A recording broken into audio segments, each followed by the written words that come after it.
Hey guys, so today I want to talk about descriptive writing, responding to descriptive writing prompts or images. And specifically, I want to talk about planning and also begin to write an engaging opening for a descriptive writing piece. So many students don't plan, they say there's no point planning, they don't like planning.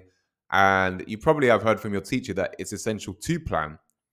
So, whilst I would agree that you don't want to spend a lot of time planning, I would say it's very, very key to having a structure for your piece because having a clear structure and progression is essential to getting top band grades. And keep in mind, the plan can be extremely brief. You can do it in 1 minute, 2 minutes, but it does keep a structure. So, descriptive writing isn't a traditional story, so you don't need a narrative, a storyline, but it can be structured in particular ways. So, ways that you can structure descriptive writing is having different foci. That's the plural for focus. So different focuses, such as having one paragraph with a panoramic view of the whole scene, the next paragraph zooming into one detail of that scene, the next paragraph zooming into a contrasting detail, and then finally zooming back out to the scene again, but with something different. Maybe it's a different time of day, a different season, something like that.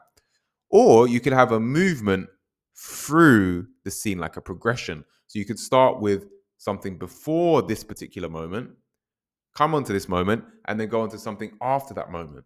So let's look at that approach. So see if we can do a quick plan. So before this moment, you could be walking through,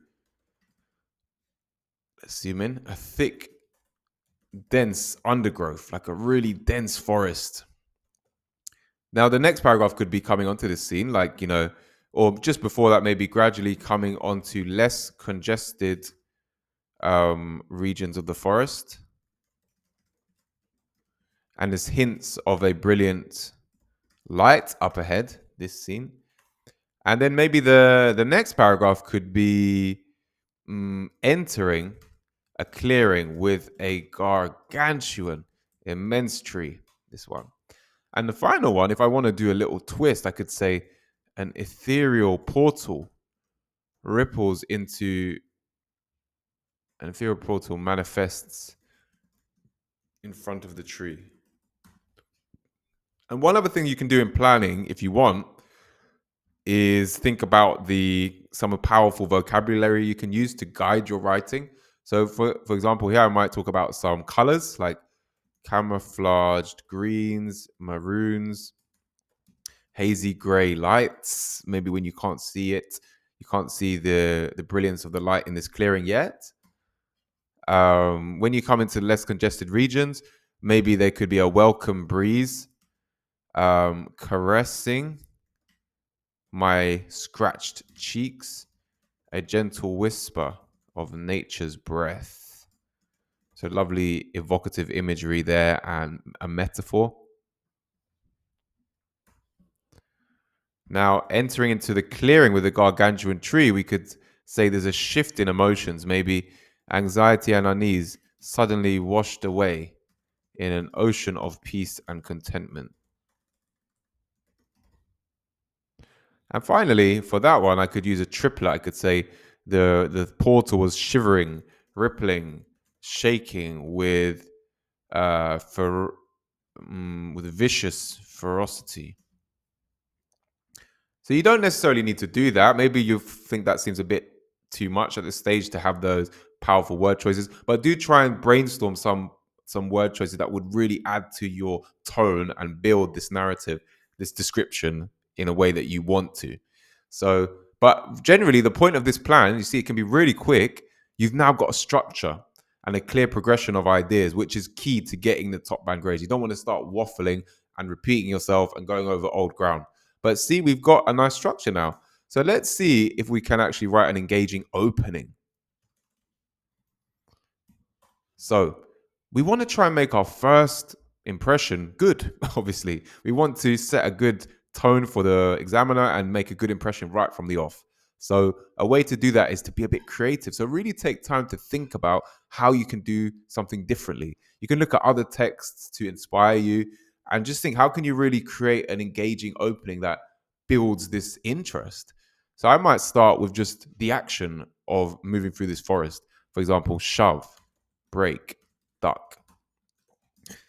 Each motion was a struggle against this dense undergrowth, as innumerable branches, leaves, and vines swiped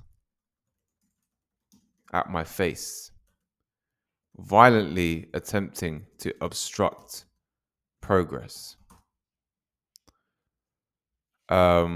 My vision was so obscured that all I could perceive was a blur of, and then let's use the color imagery we brainstormed, camouflage greens, maroons, and hazy gray lights emerging out of some distant clearing.